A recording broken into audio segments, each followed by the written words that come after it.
Okay, everybody, welcome back.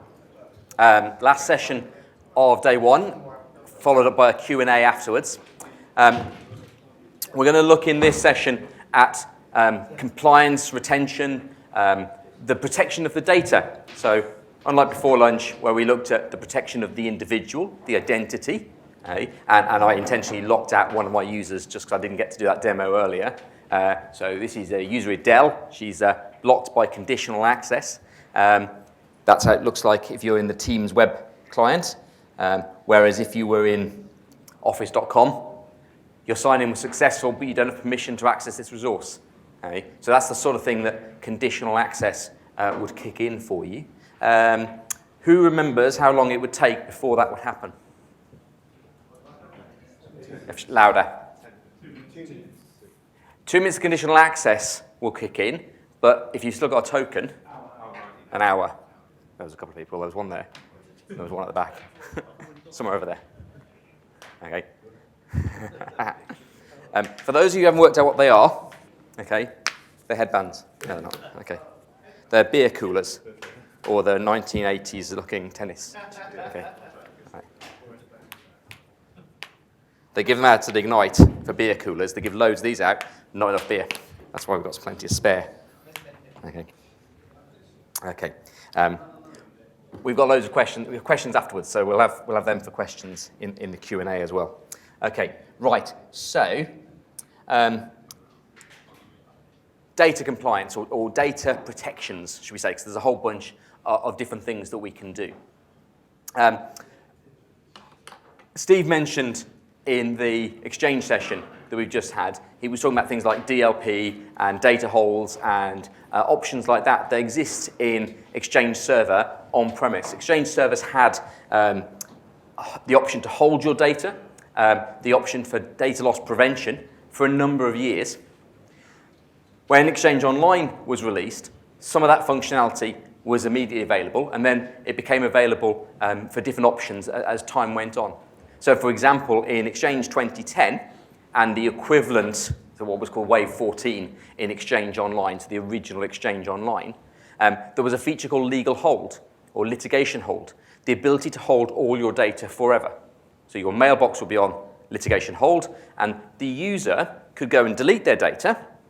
So you delete a mailbox, not the mailbox, you would delete an item, it would go into the recycle bin, and you could empty the recycle bin, deleted items, and the item would be gone as far as the user was concerned. There was ways to recover that in Outlook, but ultimately it was gone. With legal hold in place, or litigation hold in place, the item wasn't gone, it was just gone from the user's view. And arguably, actually, it was gone from the administrator's view as well, unless the administrator was a compliance administrator.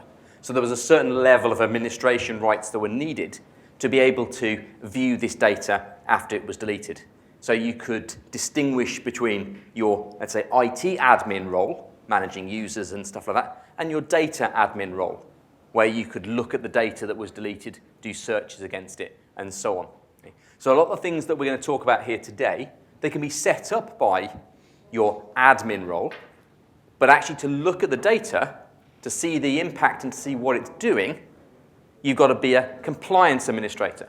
And there are many, many roles within Office 365, Azure Active Directory, and all the associated different portals. And different people can have different rights to do things. So for some organizations here, that'll be fairly simple. There'll be a smaller or a more sort of general IT team. Everybody does whatever, and the roles will be very vague. You'll have a role and that's it. Whereas there'll be some organizations here where it'll be your job to be specifically the data recovery manager or something like that. Okay? And so you'll only have those rights. Okay? We're not going to go into how to set specific rights in our session, but just keep that in mind, that not everything I show here, you as an admin can do, okay? Except that you as an admin could grant yourself permission to then do it. Okay? So that's one to watch out for. If you're in a highly regulated industry, just because you have the right to give someone a right to do something, doesn't mean, of course, that you should, but you might have to give someone the right to be able to do some of the things that we are going to show here. Okay? I've tried to preempt a lot of that and given myself the permissions I need so I can do the demos, But certainly if you took this away and tried it in a brand new trial tenant, not all of this will work immediately. And if you try this in your production tenant, if you're an admin in your production tenants, you might not have the rights, by default, you won't have the rights to see the data that we're going to look at protecting. Right. So the first thing we're going to talk about, let's bring up a page. Let's pick that one. No, not that one. Actually, no, I'll start here. So this is, if you can see the URL, compliance.microsoft.com. Okay. So it's a new portal. There are many, many portals in the cloud. Compliance.microsoft.com. Another portal related to this is security.microsoft.com. Microsoft have had for a number of years the Security and Compliance Center, which was protection.office.com. Okay. Protection.office.com still works, but the idea is that they're going to move away from protection.office.com, which has security and compliance stuff in it, into two portals, the security portal and the compliance portal. Okay. And so in about March, they released the compliance.microsoft.com portal and the security.microsoft.com portal. But a lot of the stuff these two portals do isn't actually working yet. Okay. All they are is shortcuts to protection.office.com. So if I was to go in here, for example, and have a look at, if I went, let's say, classification. Let's do policies. Policies, data loss prevention. Okay. It opens up another tab and takes me to protection.office.com. Okay. So you could just preempt that and go, I know where the DLP rules are. They're in protection.office.com and go straight in there. But I sort of recommend let's try and do it from the compliance route, because one day, probably with not a lot of notice, this will turn up in the compliance portal, or the security stuff will turn up in the security portal. It won't necessarily disappear from here. What you'll probably find is new functionality in addition to what you've got will turn up in the compliance or security portals.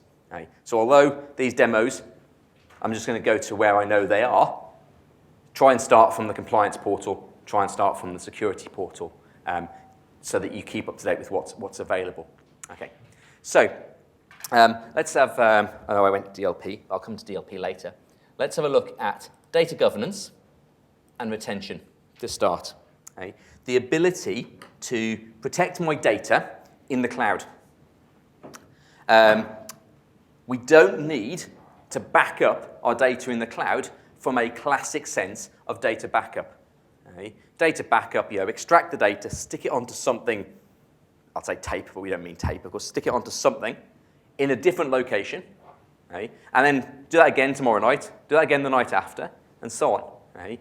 That's how we would have protected data years ago, and would often, hopefully never, need to actually go back and get those tapes and restore the data, but would find that when we restored it, did it work? How successful were we? Did we take our backups and actually restore them to make sure our backup was working? How does that work in the cloud? When my data is stored in the cloud, obviously you need to be aware of what the features of the license and the product you've bought are. But if we're looking at the Microsoft cloud, if we're thinking about it from the E3 licenses, so Office 365 E3, we talked about E3 and E5 licenses earlier. E3 licenses contain what's normally called the Plan 2 component. Okay. So for example, Office 365 E3, I'll say it slowly, so Office 365 E3 contains Exchange Online Plan 2. The Plan 2 licenses come with the compliance features. But Office 365 E1 comes with Exchange Online Plan 1. Okay, so the numbers are all over the place. So E3 contains Plan 2, E1 contains Plan 1. Okay. Plan 1 does not come with the compliance licenses built in. So everything we're going to talk about here, you need the Plan 2 functionality for. Okay, so that would be Exchange Online Plan 2, SharePoint Online Plan 2. Okay. And for Teams, Teams stores its data in a number of places, but from a compliance perspective, Teams stores its data either in an Exchange mailbox or in SharePoint. So as long as you've got SharePoint Online Plan 2 and Exchange Online Plan 2, you can do most of the stuff here. Okay? There's some stuff that's in the E5 license, and we'll mention that when we get to it. Okay? But this, to start with, as long as you have the Plan 2 license. Okay? So retention policies.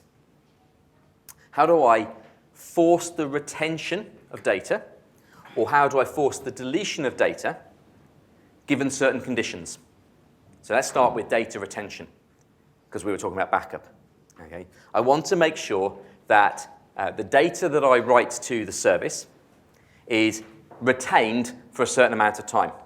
I might decide I have a 10-year data retention policy, and I might have a very basic idea of, we used to keep our backup disks and we kept them for so many months or so many years. In the cloud, we're not charged extra for our data retention, so let's have an amount of time. You might decide that you're going to do it forever, which will be the equivalent of the legal hold we were talking about in Exchange earlier.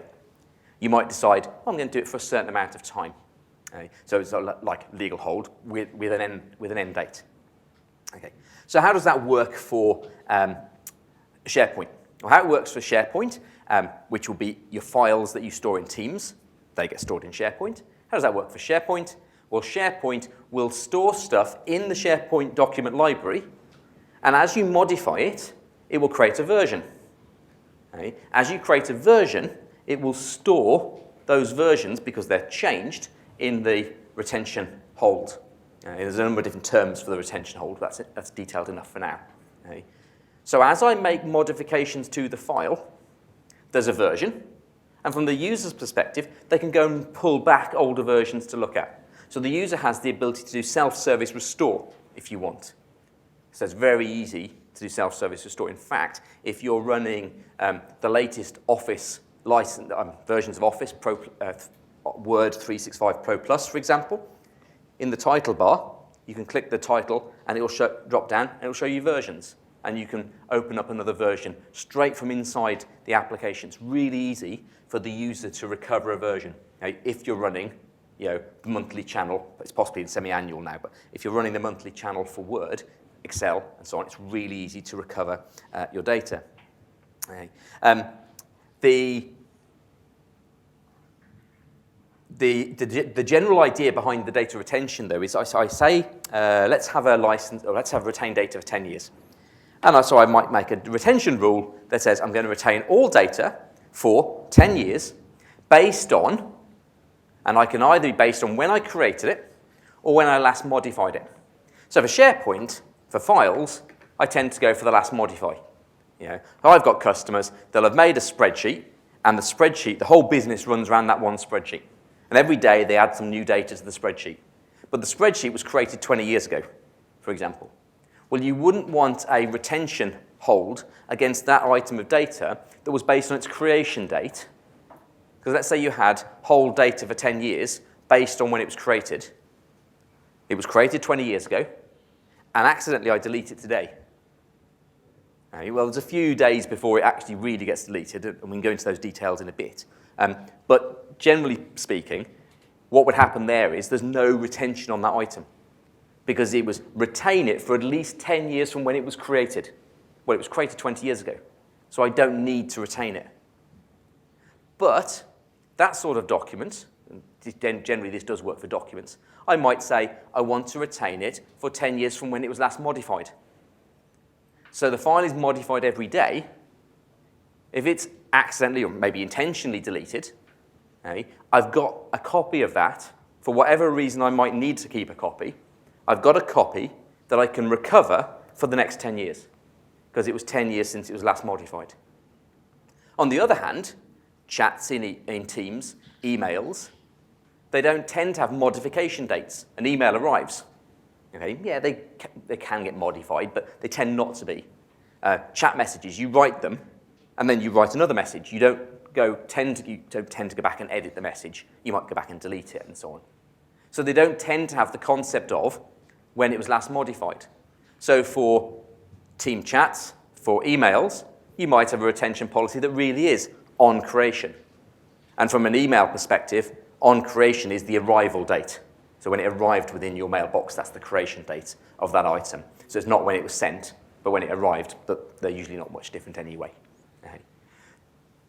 So we set a policy that says, I'm going to retain for X days, weeks, months, years, whatever, based on date of creation or date of last modification. The policy takes about 24 hours to apply across all of the different services that are available. And so you can turn it on. It's really easy to turn on. I'll do some demos of turning it on. But you can say, well, by tomorrow, I've got it covered. Yeah, I've gone into customers, and they're like, we need some quick wins with Office 365. And we're like, okay, retention policies. Retention policies are a quick win. But you've then got to look at, okay, well, actually, do I have GDPR statements of intent on my organization? You know, have I said I will only keep this data for so long? Have I said I won't store that data for more than a few months or stuff like that? So although, yes, it's really easy to come in and do what the demo is that we're going to do shortly, you do have to consider what the data retention general ideas, the policies of your company are. So not the policies we create here, but they're more, we've said we will only keep PII data for. Okay, so I was at a customer a couple months ago, and they said, they've got it on their website, that they will keep a CV that you send them for a job application. They will keep it for 6 months after the job is filled. Great. Try and do that as a policy in Office 365. Okay? The Office 365 policy, well, I can do the 6 months, but I can do 6 months from when it was created. That might be when the email containing the CV arrived. Okay? Or it's 6 months from when I last modified it. Well, I'm probably not going to open up their CV and modify it for them. Okay? There's no concept of that as a workflow. It's like, this other event happens, therefore I will delete this content. Okay? So you don't get those sort of functions, but you've got the ability to put workflow or that sort of thing into it.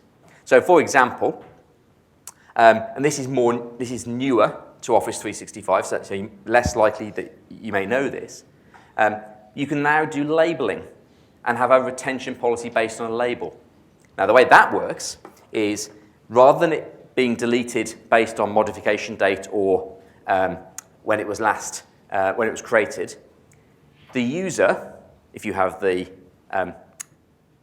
E3 licenses, the user flags or tags the item. So they can label the item. They say, this is a financial document. This is a confidential document. This is a HR document. So you pick your label and you give a definition to it. So you create your label in Office 365, and you need a client that can support that. And that's where actually this whole thing breaks down, because the clients don't tend to support labeling. The web clients do, but the rich clients don't. We're not there yet.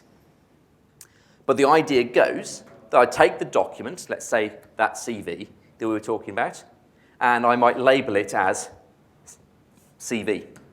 Okay? And then I have a retention policy based on the label.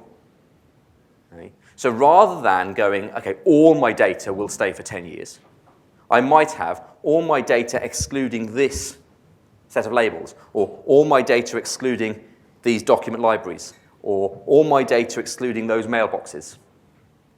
Okay? Gets deleted at a certain amount of time. But those document libraries, mailboxes, Office 365 groups, or whatever, they're on a different deletion policy, or they're based on the idea of labels. Okay. Let's have a look, because it makes a lot more sense sometimes if you look at some of the stuff that we've got here. So I've got a, let's zoom in a little bit on this. Okay, all right. So I've got a policy here. Let's call it, this one's it's called PII retention policy. And this was created as part of the demo tenant that I'm looking at. Okay. So the policy is on. So I could turn the policy off and it would stop applying without being deleted. Okay. I give it a name. I can't change the name. So I tend not to put the duration into the name.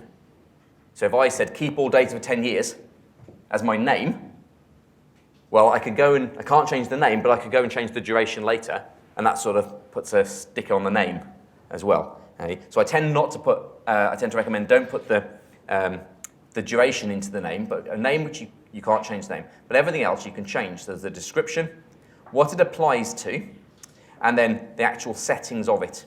Okay? So in this example here, you'll see Teams doesn't appear on this one. Okay, so when this was created, it wasn't created with Teams in mind. I'll create a new one in a moment and we'll do Teams on it instead. But this is going to do content in Exchange, SharePoint and OneDrive, and Office 365 groups. Now, Teams writes channel messages to an Office 365 group. So Teams is affected by this, but it's affected by the fact the data is stored in the group rather than Teams specifically. So we can put retention specifically on Teams. We can put retention on Office 365 groups or mailboxes or SharePoint libraries that therefore affects Teams. So when you set up retention policies, it's good to know where data is stored so that you know what's going to be affected by that. Okay? And this is a labeling one. So it's detect content that contains sensitive info and do a 7-year keep on it. If I have an E5 license, I can do detection of content and auto-labeling.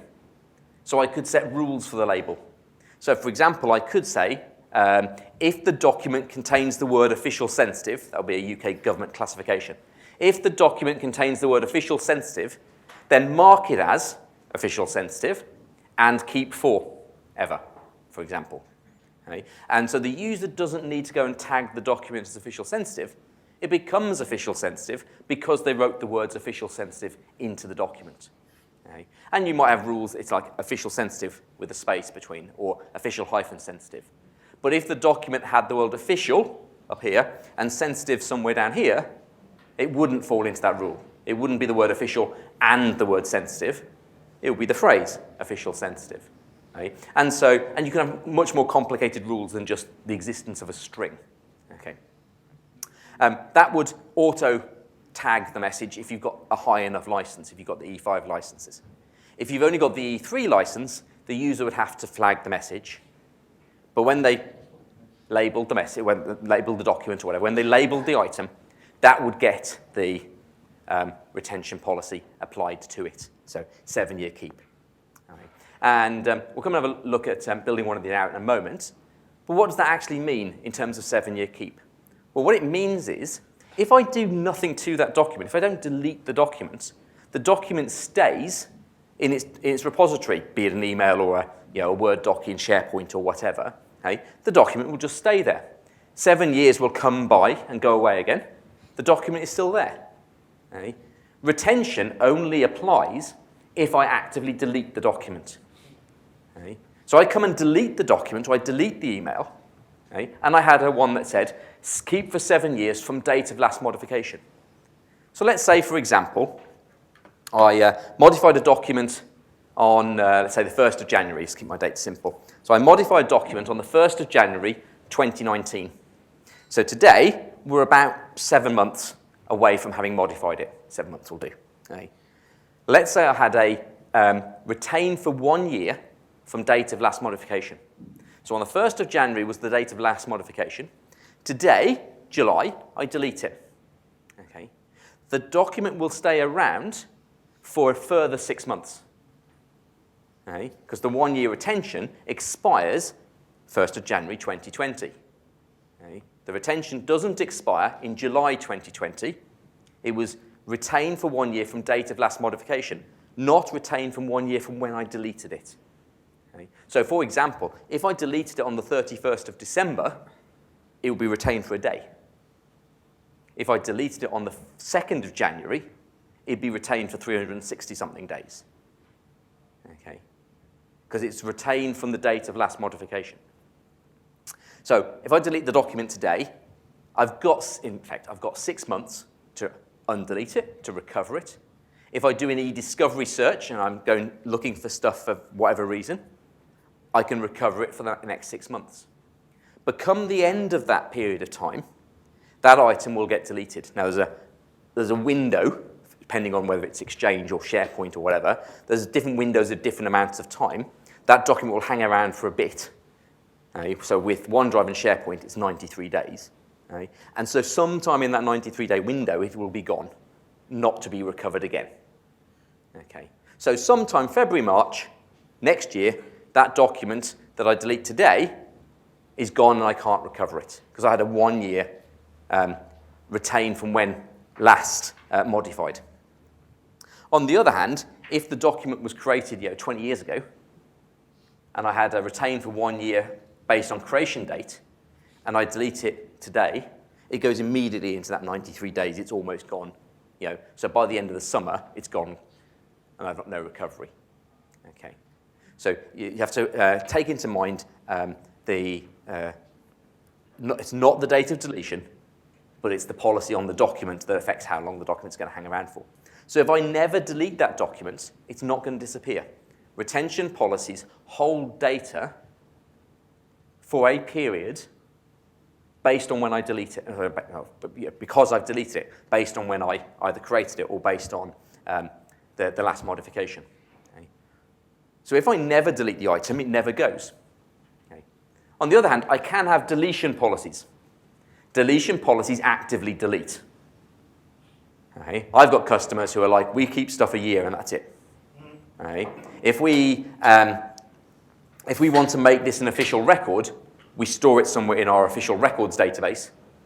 But everywhere else, usually for freedom of information request, if it's anywhere else, we don't want to keep it. Okay. And so they'll have an active deletion policy of 6 months or a year or whatever. So a deletion policy, it will go. Okay. Whereas a retention policy, it will not go unless I choose to delete it. And if I choose to delete it, it will go based on the retention. Okay.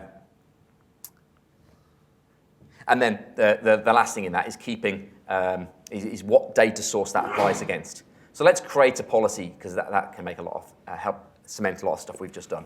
Okay. So let's create a new policy. We're going to do anything? Hello? There we go. Okay. So give it a name, give it a description. Remember, I can't change the name. Next. Okay, so I want to... That's very strange. Okay. That's probably the zoom. So let's reset the zoom for a moment and see if that stopped wobbling. Yes, it does. Okay. All right. So I want to retain it for 7 years from when it was created. So I just changed the bits I want to change. So for example, let's leave it 7 years, but let's change it to last modified. Okay. Do I want to delete it after this time? No. So that would be a retention policy for 7 years, no active deletion. So when the document is 7 years old and I haven't deleted it, it will stay. Documents will hang around until I choose to delete them. But if I said yes, the document would be kept for up to 7 years and then would be actively deleted. Okay. So the first one is probably safer than setting, if you set a really low number and actively delete, watch your data disappear. Okay. Whereas if you set a really low number but don't set a deletion policy, it will only impact your ability to recover stuff in the short order. It won't cause you to lose stuff in the short order. So setting yes in this option here is much scarier than setting no. Okay? And then I could just do delete content older than, tidy up the old stuff. Okay? That's just a deletion policy. No retention. It will be deleted if it gets to that age, okay? Even if the user does nothing about it. Okay. So 7 years, based on last modified, retention policy. What locations am I going to have against it? So I can see I've got a whole bunch of different locations. So I can say certain mailboxes, certain SharePoint sites, OneDrive locations, Office 365 groups. I can choose all, or I can choose the specific mailbox or location or whatever. Okay. If I scroll further down, I'll see I've got public folders, team channel messages, and team chats. Now, if I say team channel messages, it turns off all the other locations. Okay. A Teams retention policy is mutually exclusive than one of the other retention policies.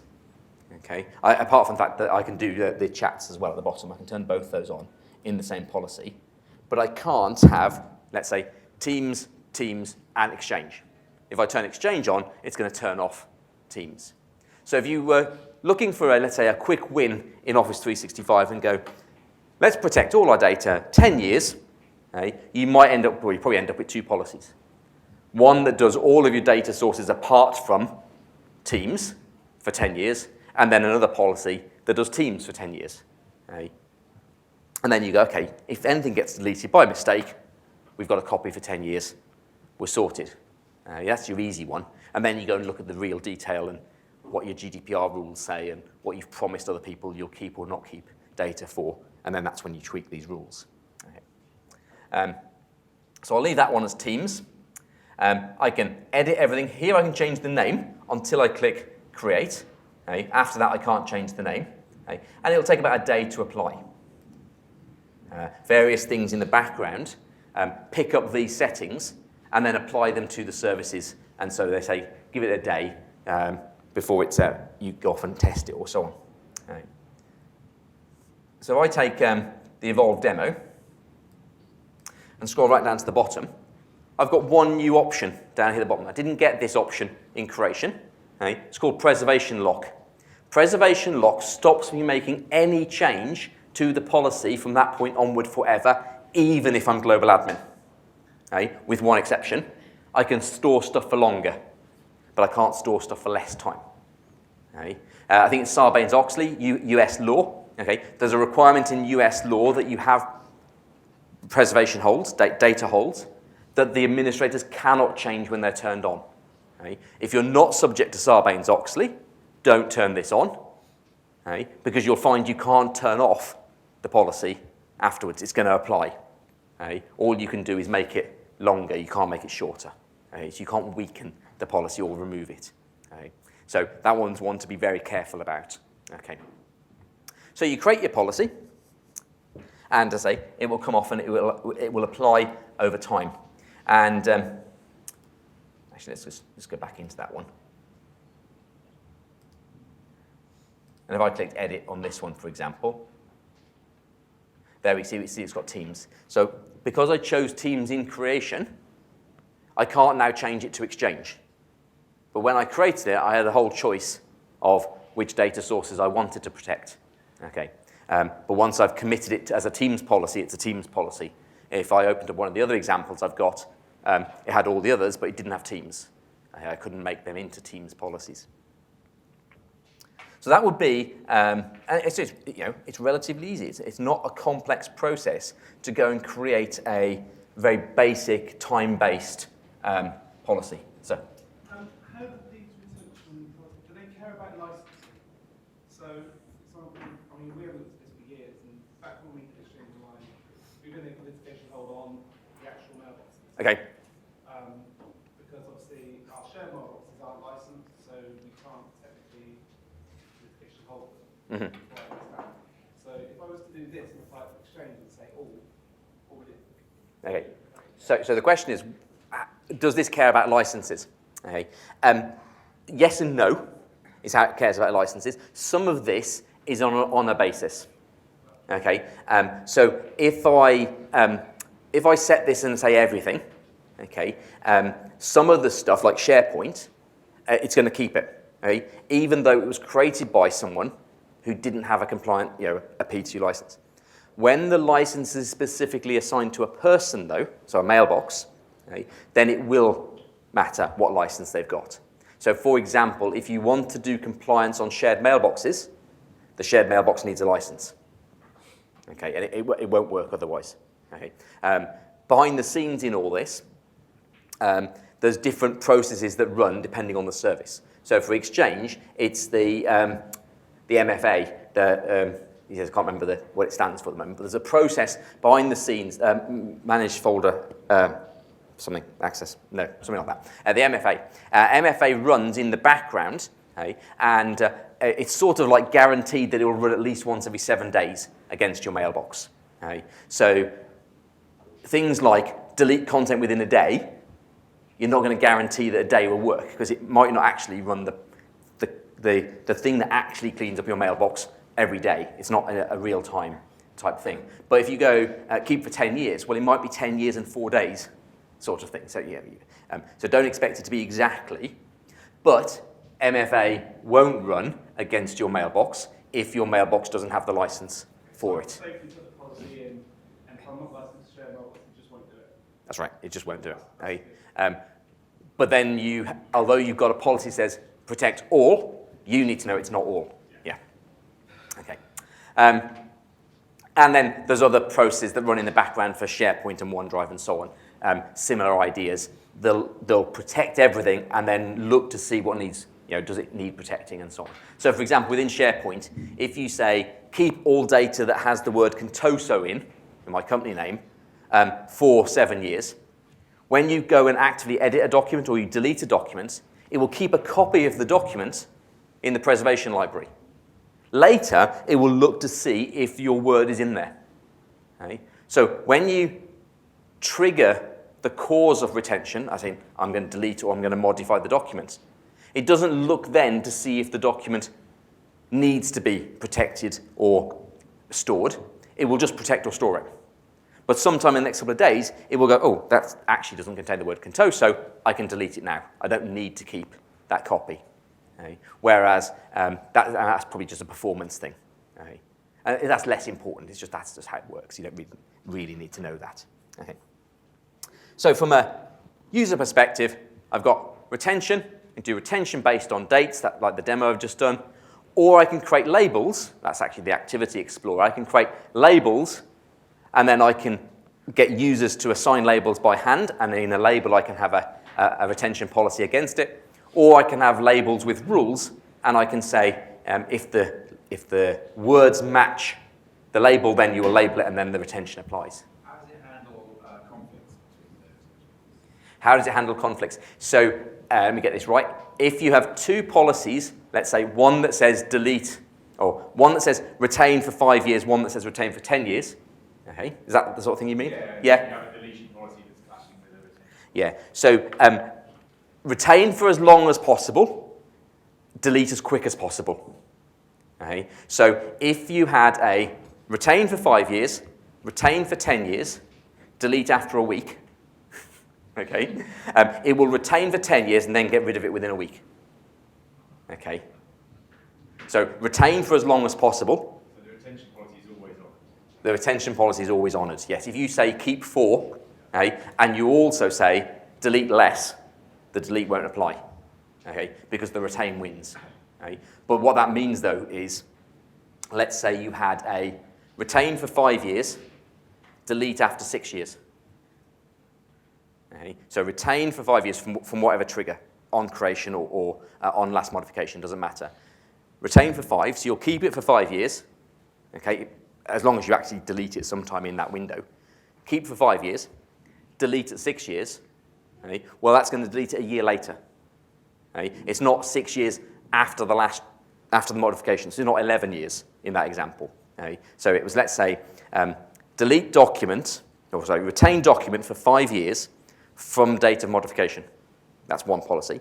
And the other policy is delete after 6 years from date of modification. So you modify the document, you do nothing with the document, it gets to 5 years, you've done nothing with the document, it's still there. You get to 6 years, document's deleted, because there was a delete at 6 years. On the other hand, you've got a document, a couple of years in, you delete the document, so it goes into the bin. It will stay in the bin for 5 years, because you've got to retain for 5 years. At 5 years, and it's not actually, sorry, it won't stay in the bin 5 years, it'll stay in the bin until 5 years from the trigger has gone by, and then it will be destroyed. It won't even reach 6. Okay. So in terms of clash, they work. It just takes a little bit of thinking about. We'll keep it for as long as we need to, and then we'll delete it as quick as we can. Okay. So if you had we had the example earlier, I've got a litigation hold on the individual mailbox forever. Okay. Because that's a per mailbox setting, when you create a new mailbox, you have to go and set it against the actual mailbox. This, if you set this in Office 365, it will set that for you. So if I had a retain forever Office 365 policy, that will turn on a forever litigation hold on all my mailboxes for me, and I don't need to remember to turn it on. So if you have a working policy at the moment that is, we'll go into each document library as it's created and set a policy, we'll go into Exchange as it's created and hopefully not forget, or we'll have a script that runs every month and we'll turn this on, okay? This will apply within days of creating the mailbox for you. Because team chats and team documents are stored in Exchange and SharePoint.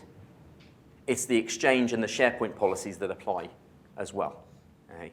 So I've got a slide somewhere where all my team's data is stored. Let me find the one I want. Is it that one? Yeah, there we go. Okay. So, chat. Okay. Running the Teams client. I'm doing some instant messaging. I'm doing some IMing. Okay. I've got a chat service. Okay. That's the thing that makes the chats appear up in real time. It's a service that runs in Azure. It writes the data to what's called the O365 substrate. Now, the O365 substrate is a basically Exchange server. Okay? Microsoft store everything in Exchange server. Okay? They just don't call it Exchange server anymore. Okay? They call it the O365 substrate. Okay? So it's basically a very large Exchange database, if you want. Okay? Against that, that's where your email goes. This is email. Okay? So if you email an Office 365 group, okay, or you email a Teams chat, a team, that's where that data goes.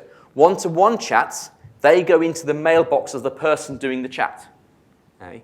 So if I was having a conversation with any one of you, okay, within my tenant, the one-to-one chat that I'm having with you would be in my mailbox and your mailbox.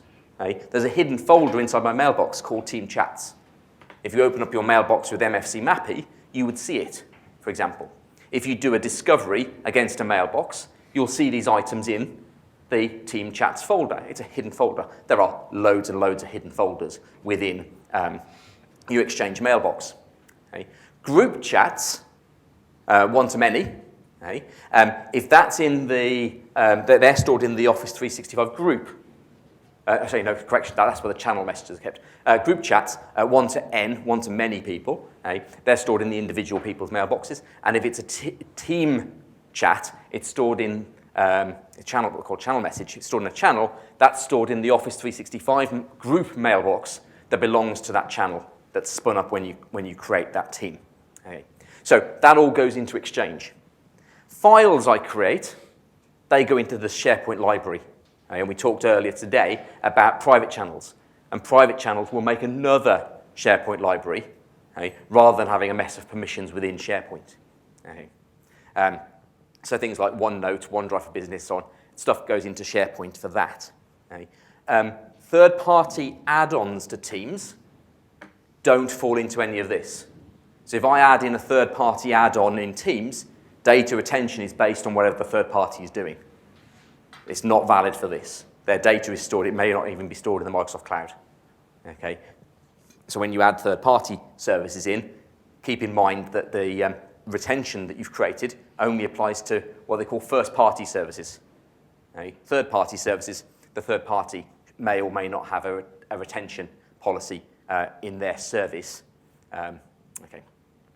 And then we come into the compliance features, and any of the compliance features therefore then apply to the first-party data that's stored within the team mailbox or your mailbox or against the SharePoint site. All right.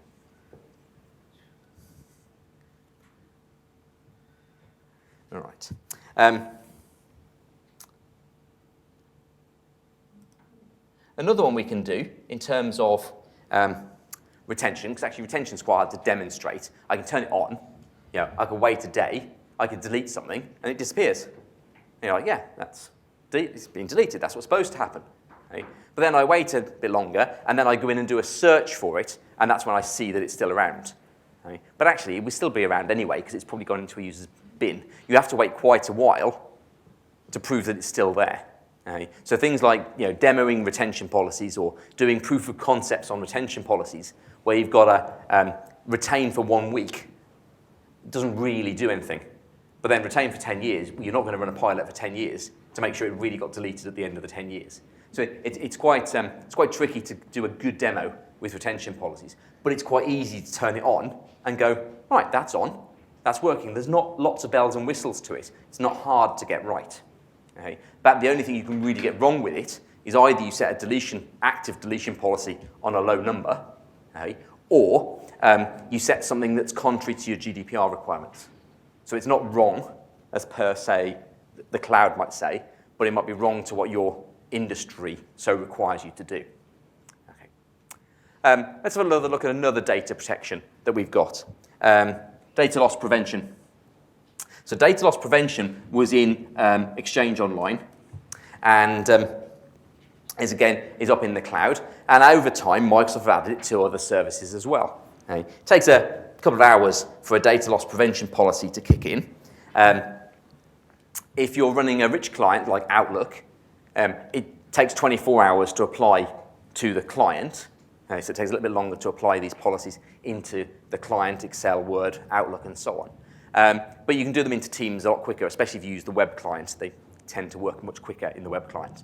So if you do demos or you want to try this stuff out, recommend trying it in the web client. Okay? So I made one earlier this morning. Okay? I called it UK Financial Data, so let's have a look at my data loss prevention policy. I've got some simple 7-day graphs, charts at the top, that show me hits against my policy. They are relevant for yesterday's data.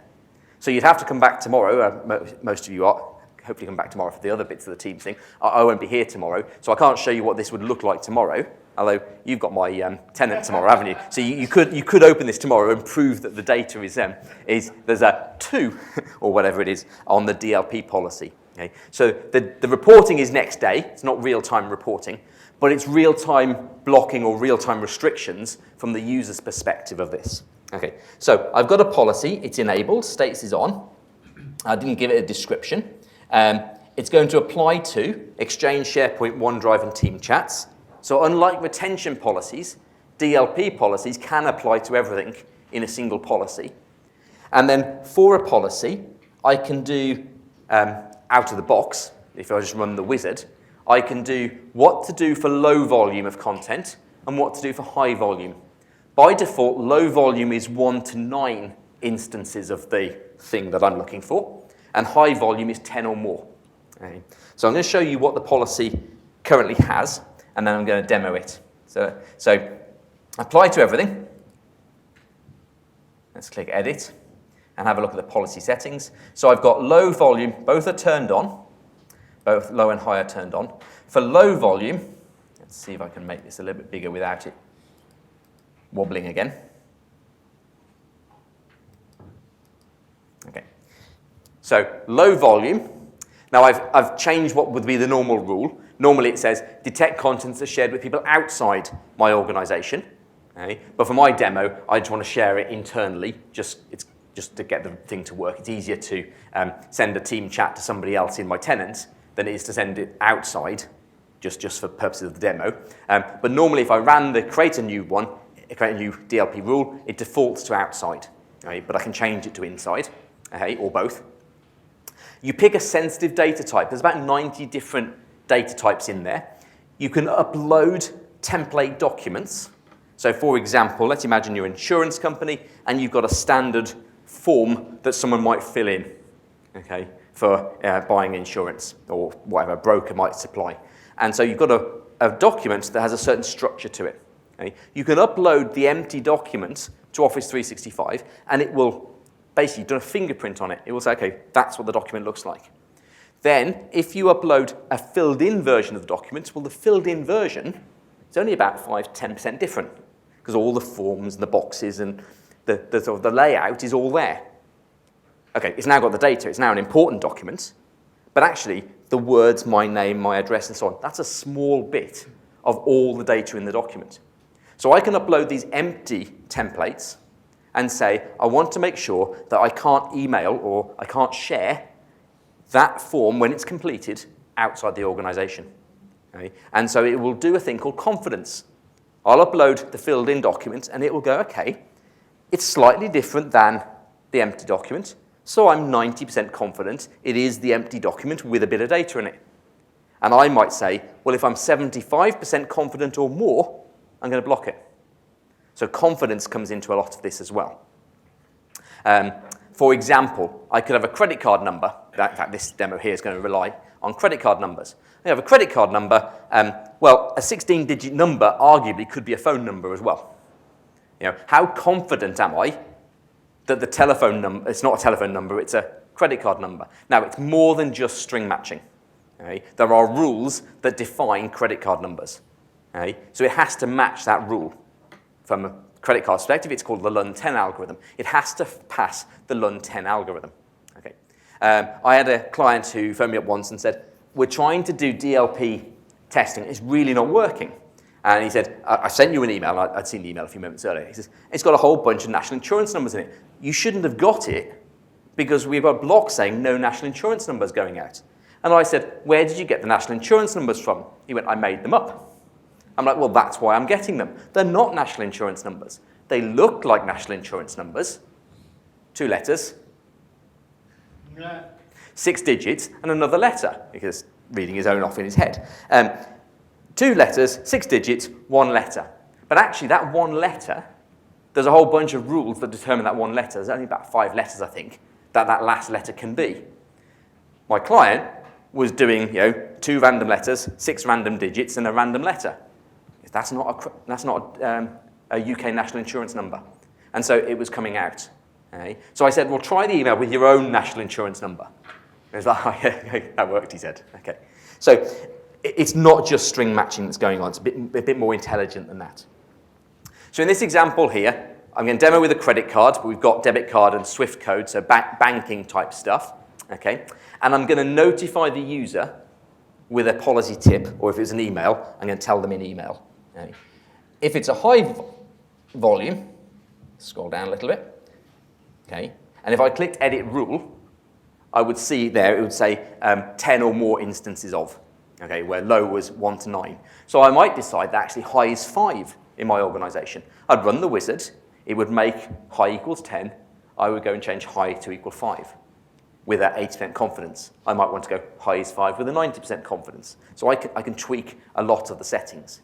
But if it's 10 or more, restrict access to the content, notify the user with an email if it's email, or a policy tip if it's not an email client, send an incident report to the administrator. So let's have a go. Let's see what we can do. So, oh yes, she can't sign in, can she? He says.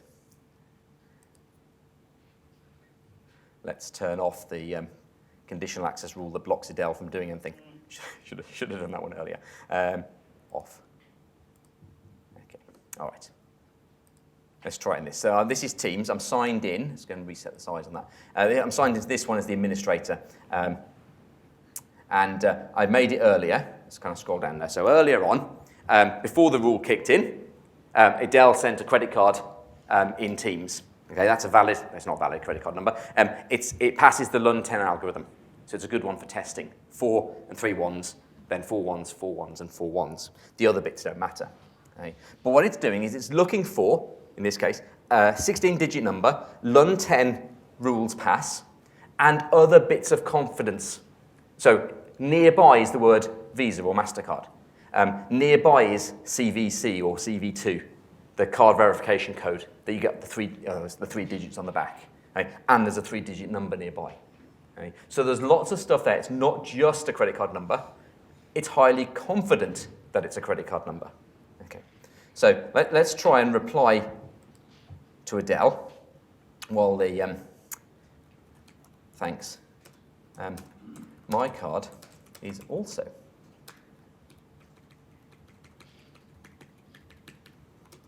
and Visa CVV 456 expiry 10/21. Okay, and so it sends the chat, and what I'm doing is I'm waiting for it to go, ha, you can't do that. And hopefully it's not going to ignore me. Oh, there we go, brilliant. Okay, so the message was flagged. So that's the policy tip. Okay. I can click the link, it goes, this is a piece of content, remember it's, because I've shared it with Adele is internal. If this was an internal chat and the policy was external, that wouldn't have blocked. Okay. So I could tell, for example, the person buying my train tickets what my credit card number is internally, and it wouldn't have blocked it. That's the reason why I put the internal blocks in my rule. Okay. What can I do? Let's click the link. There we go. It's a credit card number, protected by policy, and I can do reporting and stuff like that. I didn't allow it, do false positives, and I could say it's a false positive, and here's why it's a false positive, and stuff like that as well. So there's more stuff that I could add to that. Okay? Let's go reply here and go 1, 2, 3, make up a number. There we go. Visa CVV 23, expiry the first of the first 19. Okay. And we should find, unless I'm very unlucky, that that doesn't get flagged because I've just made up a number. Okay. On the other hand, oh, wrong person. Why didn't they get flagged? Because it's not a credit card number. On the other hand, I have all the credit cards of my employees. No, I don't.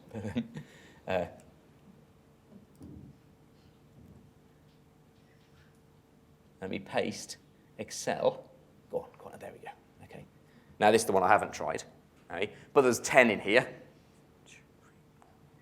7, I think there's a few more. There should be 10 there. That should get blocked. Okay.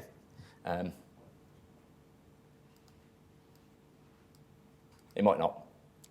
I actually have to send the message as well. That helps. Okay, there we go.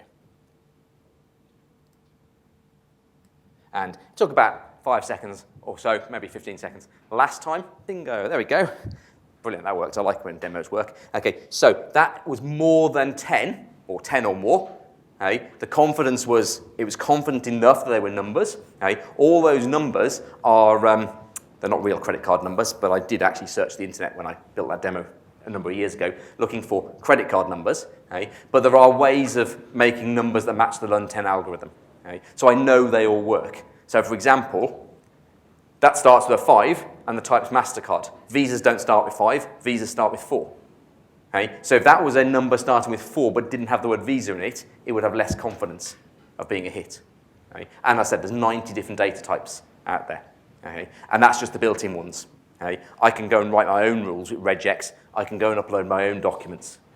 Okay? So it's a very powerful engine. Okay? So where's this? This is the Mark 8 project team general. Adele should be allowed to sign in now.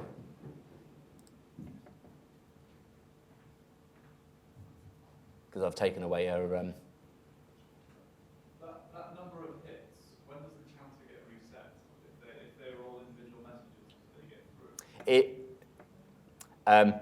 We could try that later. I suspect they're all individual messages. It's actually a good question. I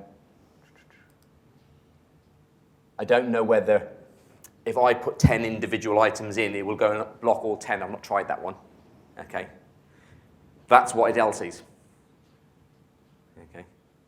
So Adele knows the administrator's been naughty. All right. Okay. That took about 3 hours to kick in. I made that this morning, and I tested it at lunchtime, and it was working at lunchtime. That was about 5 minutes after I set it. So give it a couple of hours, it kicks in. Okay. And the administrator would have got an email and a whole bunch of other stuff. Okay. So that's DLP. Okay. Arguably, it's no different than DLP in Exchange Online. It just looks different in the Teams client. Okay. It's fairly new to the Teams client, though. Okay. So that's some of the data loss stuff that we can do. How am I doing for time? Okay. 20 minutes, yeah. Okay. Of course you can. Can you upload your own reference data, like that database? Can I upload my own reference data? So that example I was talking about, the blank form idea, that's generally how you would do that. Okay? If the data is very dynamic or ad hoc, or just you can write regex rules, and it's basically create a whole bunch of XML. I wrote some blog posts on it 8 or 9 years ago. And I've had one person, and there's nothing else on it, really, on the internet on it. I had about one person phone me up and say, we're interested in expanding this further, and it never went anywhere with it. You can write your own rules. When it's, let's say you had a database of usernames and passwords. Okay? Effectively, it's all just words. Okay? I have heard, publicly, rather than me breaking any NDA, I have heard publicly Microsoft are looking into the idea of looking for the word password in documents. Okay? So you would have a DLP rule that you could scan everything and go, or a data loss, a search engine, go and find where people have written down passwords. Okay? The reason for that is if someone does a hack against your account and gets in as your account, one of the first things they do is scan all the data you've got for useful things like, so if I got in as your account, for example, I'd scan your entire mailbox looking for the word password on the assumption that your IT department has emailed you and said, here's the VPN endpoint and your VPN password is. That sort of thing. The second thing they'll go and do is download your address book, so they've then got a targeted list to go and hack against. So if I can do a deletion policy against a password and run it against all my mailbox, so and it's not just the word password, it's variations on a theme, and it's the international words for passwords, got to fit them as well. Could I go and clean up records of passwords that are stored all over the place to try and protect my infrastructure against a malicious attack? And so I know they're looking into that, and I understand they're running it internally within Microsoft. Whether it ever works well enough that they'll release it. But you might consider, we'll do e-discovery in a moment, you might consider, let's do an e-discovery, let's see where the word password is written down all over my organization. That would be an interesting exercise. But just ad hoc, non-schemed data, it's very hard, next to impossible. But what DLP doesn't do is it doesn't block, actually it'll read attachments. So if I put a Word document in, and I took an Excel document, for example, and I stuck it into SharePoint. In fact, that Excel document is stored in SharePoint, and I've got a specific exclusion against the library I keep it in, so that I don't have it blocked for when I come to do demos with it. If I store the Office documents, CAD documents, and a bunch of other document types, it has the ability to read them. If I uploaded a encrypted zip, it hasn't got the ability to read it. Okay. But I'd use something else to block, the sending of .zip outside or stuff like that. Basic attachment rules within Exchange or stuff like that. Okay. Let's just, before we leave here, click Edit Rule on the high volume of content detected and wait for the pop-up. There we go. Okay, so any of those, I can add some more. Minimum of 10, maximum of any, 85% confident. And they're just the basic rules. But I could go and tweak all them if I wanted to, but I didn't do any of that. I just ran the wizard and got that. Okay. And across the top before I close it, there's all the reporting. So if I want to know who's overridden it or what incident reports, I come in here to look at the report as well. So as well as setting it here, this is where I view the incidents and the hits against it as well. So I'm going to discard those changes, and just very briefly create a policy. Obviously I can't demo, but let's say, let's do medical, UK medical reports. It's going to look for National Health Service numbers and National Insurance numbers. So it knows what they look like. Next. It's given it a name. I could give it a description. Next. Everywhere. Next. Find content that, and then detect if shared with. So that would be the default, outside. If it took effect immediately, I'd change that to inside and send a Teams message with a National Insurance number in. It doesn't take effect immediately, so I won't change it. But people outside my organization. Advanced, that's where I can go and tweak all those individual bits. But next. Show users a tip. If it's less than 10, if it's more than 10, block and send an incident report, or restrict an access. That's where I'd block. Okay. Test it out. What that will do is it will show me as the administrator the stats. Yes, I had this number of hits. If I say show policy tips, it will tell the user that the data might be restricted, really should they be sharing it. But it won't block it. Or I say turn it on right away, it will enforce the rule. So you could create it in as quick a time as it took me to create it there. It kicks in a few hours, but you could have it just reporting. But do come back a few weeks later, do look at the reports, do come back a few weeks later and go, okay, I'm now going to tell the user, okay, I'm now going to block it. You might find, actually, if you do it in audit mode, that nobody's sending credit card numbers externally. You're like, brilliant, my staff are fantastic. Okay? That shouldn't be a reason not to turn it on. If no one's sending it, absolutely turn it on. Turn it on with a hard block. Because that one day accidentally in the future, when they accidentally send the travel spreadsheet or whatever to an external person, okay, they might not send it frequently, but you want them to stop it, that one accidental hit. Okay? So there's no DLP rules on by default, but it shouldn't be hard to create one. And it's easy to pilot and then move to production very quickly with them as well. Okay. So there you go. Yeah, it took that 5 minutes, including me telling you what he was doing, to talk about it. Okay, close. Briefly, and then we'll come on and do some search. Supervision policies. You need E5 licenses for supervision policies, E3 for the previous stuff. Supervision policy. It looks for data that you consider to be, let's say, in an education environment, or actually a work environment as well, bullying, malicious language, hate. There's supervision policies, there's actually machine learning behind supervision policies, where you can say, if the tone of the document could be considered malicious, discriminatory, bullying, etc., you can block it and have someone review it, and the reviewer can release it. Okay? So you've got automatic for stuff like that. So you find people are, and you as employers have a responsibility to protect your employees. This is, okay, technology doesn't solve everything, but it's an interesting way of looking at and certainly getting a view into bullying or hate within organizations that you really don't want there, but you may have no visibility into. Okay? So supervision policies do on that. They, ways to demo, not on a big screen like this. Okay.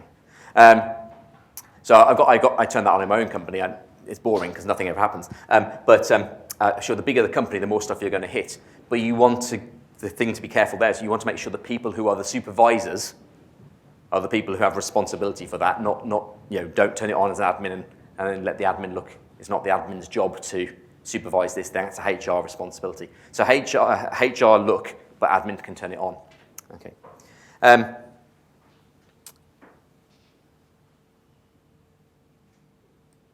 What else have I got in here that I wanted to show you? That's data loss prevention. Okay. Permissions, that's where you set who's allowed to do what. Okay. So a lot of the stuff that I've done so far, I can just do as being an admin. The next thing I'm going to show you, I can do as an admin, but I can't see the data. I'm going to do a search. Okay. Earlier today, I gave myself a compliance data administrator so that I can look at the data. It may not have taken effect by the time I come and do the demo in a few minutes. But there's other rules in here, compliance administrator and e-discovery manager, that would be another one. There's different roles. Click on any of the permission roles, it tells you what rights you get. But by default, your admin can't look at other users' data by default. Okay. So if I go and have a look at e-discovery. So I ran this one earlier just to save a bit of time. In my team, some of the messages that were going by in my team, the message visual, the word visual was one of the words in the team. So I did a search query, typed in the word, a keyword. There's lots of complex things, visual, a word near another word, or two words together, or this and that and not that. So there's a complex search language you can type in to do search. But for simple demos, I can type in a word. Okay? I can add conditions. I can set locations. So I said Teams when I set the specific location. I did a search and run, okay? And I ran this earlier. To preview the results, go to your compliance admin and ask them to give you permission to look at the data. So I could create the search, I could run the search, but by default as an admin, I couldn't look at the data. Okay? I can, from over on the right-hand side, choose search statistics. Okay? And that tells me it's found some data. So for example, in mailboxes, so if that was a one-on-one chat, that would be an Exchange mailbox. It found the word visual 24 times in Exchange and 5 times in 3 different SharePoint sites. The size of the items that contain them, okay? And that's because I'm looking at the statistics.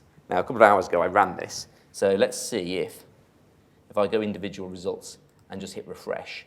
Whether it's going to let me actually look at the data that goes with that, I suspect not. I'd have to log out and log back in, but it might do, because I've left it a few hours. Okay. So I created a search case.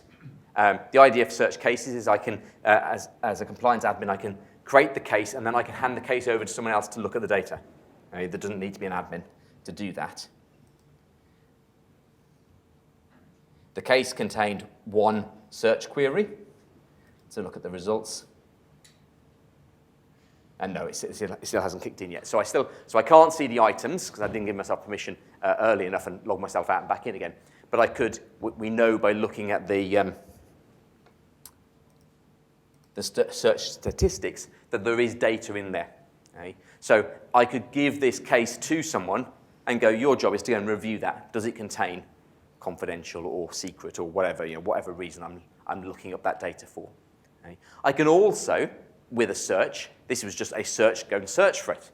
Okay. I can also export the data to a PST file. I can hand it to someone else to look at. Or I can put a hold on it. That will make a retention policy for the data that matches that rule. So for example, I might have a, let's car manufacturer. Car manufacturer's building a new electric car. It's a big secret project, and they give it a name. Let's say they call it Acme, the new secret project. They do a search. Where has the word Acme been mentioned? Right, let's put a hold on it so that it can't be deleted for so many years, or it can't be shared externally based on the keyword. So from the search, I can build the retention policies and other rules that I might want to protect my data as well. And, because we're mainly concentrating on Teams, that would affect Teams just as much as it affects email and so on. Can they be deleted as well? Can you execute deletion? Yes. So if it was my usual demo in this, well, it's not a demo, my usual comment in this is someone sends a racist joke. I could do a search. A racist joke, I send it to everybody. It's in someone's sent item, but it's in everybody else's inbox. Right? So the people who got it in their inbox, well, unfortunately they got it, but they're not at fault. But someone put in their sent items, that's the person, or it went in someone's inbox and their sent items, they forwarded it on. So you can use some of the more obvious stuff. Of course they could have moved it, or it wasn't me, I sent it and moved it back to the inbox. But if they sent it and deleted it, well, it would be in the deletion holds within Exchange, and you'd still see it. So yeah. And you can delete from them, and you can execute. And I could do two things from that. I could do a HR violation, so the HR, the business rules of good behavior within the company, but then I could actually go and delete that message. And you can do that for spam and phishing and all that sort of stuff. The problem with spam and phishing is they tend to be so different all the time that your spam and phishing engines are what protects you and good education for your user. But when it's accidentally shared content or something that shouldn't have been emailed internally or in from the outside, you tend to be able to say, okay, it's got this subject, it had this sender, it was this time frame. There's what I'm going to key my search on. Remove. Yeah.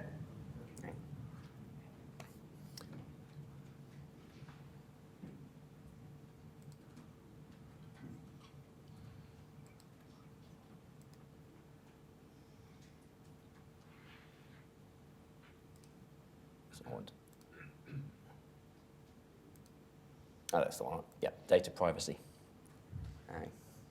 Data subject requests. This is basically search for a person's name.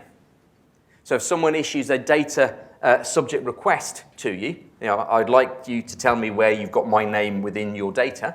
That allows you to create a data subject case, DSR case.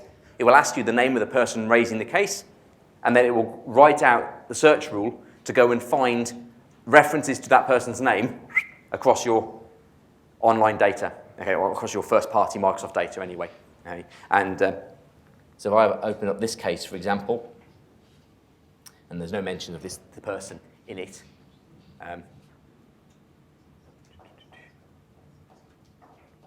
choose searches. And the thing of interest I'm looking at, once I click through a few of these boxes, oh, there it is, actually, there it is there. So find Brian J or Brian Johnson or created by Brian or the document, and the document is note, the conversation, voice, missed voice, voicemail, Teams message. Okay? So go and find all the stuff that that person did or made or was mentioned in. Okay? And all I did to make that search query was say the person of interest is Brian Johnson. And it did that for me, okay? Based on its display name or its object. Okay? So a data subject request is an easy basic search, but there's a wizard for making it easy to do. Okay. Right. What have I got left that I wanted to show you?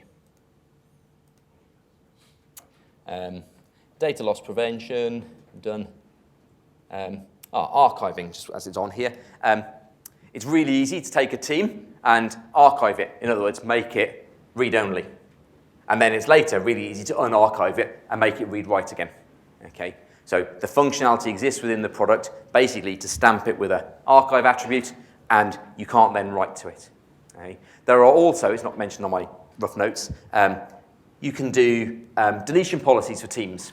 You know, the team hasn't been used for X amount of time. Okay? So you might have not just the data, we've been talking about the retaining or the deletion of the data, you can also do the retaining or deletion of the team that contains the data. Okay? When you create the team, okay, you're the owner. You created the team, you're the owner. You will get an email telling you that your team hasn't been used for 180 days. It's going to get deleted. Click here not to delete. So there's stuff like that built into the product as well. I think that's a higher license again as well. That's the E5 licenses. You've got, what else did I want to mention on here? Oh yes, new coming, I think starting to roll out this week. Information barriers. You can Google information barriers and find out more about it. But this is where your organization has a legal requirement to make sure two groups of individuals can't communicate. So for example, it could be traders within a financial organization. One's buying and selling shares in a company. The other one, or in an industry, the other one is in the job of getting a company ready to list publicly. They know some insider information. So within that sort of organization, and there's plenty of other examples, within that sort of organization, there's legal requirements that they don't communicate. It doesn't stop them meeting down the pub and discussing, but it stops them in your remit, the sharing of data between them. Okay? So information barriers will do things like stop you adding a person, so you might have two groups. You might have, let's say, really simple example, traders, investigators, that'll do. Okay? So you build an information barrier that said traders and investigators can't communicate. Okay? So you go to a team, and it was created by a trader, they can't add investigators to it. Okay? And vice versa. It was created by the investigation department, they can't add the traders to it. Okay? Or you've got the team, they do both belong to it, and then you turn on the information barrier. It will mark the items they previously created as read-only, and it will stop them. It'll basically kick them out of the team. It will stop the other party carrying on and joining it. Okay? So you could think of an example where someone did work for the trading department, got a promotion, and is now working for the investigations department. Okay? Same user account, the teams they belong to hasn't changed, but because they've changed group, the teams that they can actively participate in has changed because they're now the other side of the ethical wall. They're now the other side of the information barrier. Okay? So that's new to Teams. Okay? And there's a couple of things there that say what happens. So you can't screen share between two sides. You can't phone them and stuff like that via Teams. Okay. For that, you need the top license, Microsoft 365 E5 license, okay? Or E3 license with the advanced compliance add-in. Okay, which will give you a lot of the search functionality we've just demoed, but it will give it to you on an E3 license plus the advanced compliance license as well. Okay. I think I'm done with all the different things I wanted to talk about. Done e-discovery. Okay. Those last two things on there. Everything in Office 365 is audited. Okay. And then MCAS, Microsoft, I can never remember what it stands for, Cloud. Anyway, a cloud proxy. Okay? So it can filter your web traffic to other third-party services. There's various MCAS licenses available as well. You can go into MCAS and do things like block the sending of this data to Salesforce or third-party service.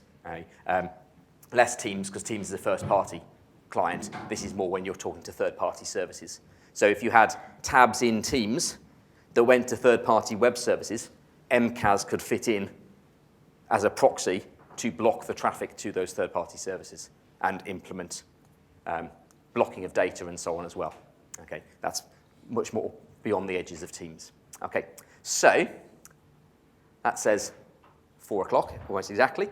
We're going to have a quick 5 minutes, stretch your legs, okay, grab a water if you need to. We'll finish with a Q&A in here for our day. So have a quick wander for 5 minutes, and we'll call you all back in and think of your questions. Thank you.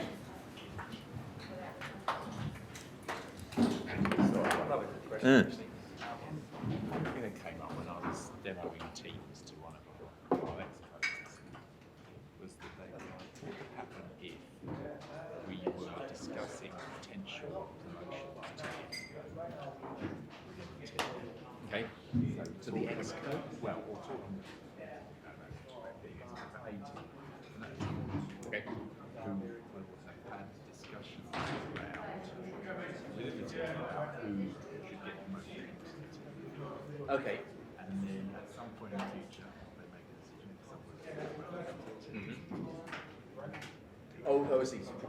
By promoted into the team, you mean they're allowed to join the team? Yes. Sorry, yes. Okay, they don't change their job. So they have a team, Yeah. so we have a group of sort of senior leaders. Okay, who are yeah. team parents. They're discussing promotion into senior Yes. between them. Okay.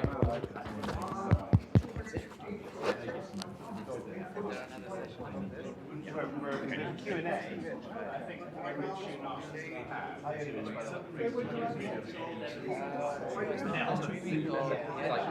that's what they said. Don't use Teams for